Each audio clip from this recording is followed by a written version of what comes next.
আল্লাহ যেই নবী থুতু নিক্ষেপ করলে সেখান থেকে সুগন্ধি বের হয়, নবীজি ওযু করলে ওযুর পানি দিয়ে সুগন্ধি বের হয়ে যায়। বলেন না সুবহানাল্লাহ। সাহাবীরা মাঝে মাঝে নবীজির ওযুর পানিগুলো নিজের শরীরে আতর হিসাবে ব্যবহার করতেন। চিৎকার মেরে বলুন সুবহানাল্লাহ। নবীজি যেই রাস্তা দিয়ে হেঁটে যায় ওই রাস্তা দিয়ে সুগন্ধি বের হয়। কাফেররাও বলতে পারে এই রাস্তা দিয়ে মুহাম্মদ হেঁটে গেছে। বলুন সুবহানাল্লাহ। নবীর সম্মান মর্যাদা কত ভাজান।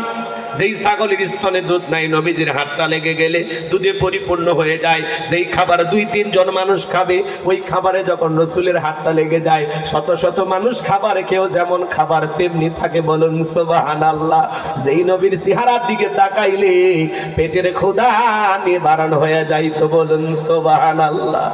কেমন নবী পাইছি সুবহানাল্লাহ। পাইলে নিরালাই গো নবী, পাইলে নিরালাই, পাইলে নিরালাই গো নবী, পাইলে নিরালাই। 2 কদমে চুমু খাবো, 2 কদমে চুমু খাবো, চরণ ধুলি মাখবো গায়ে। পাইলে নিরালাই গো নবী, পাইলে নিরালাই, পাইলে নিরালাই গো নবী, পাইলে নিরালাই।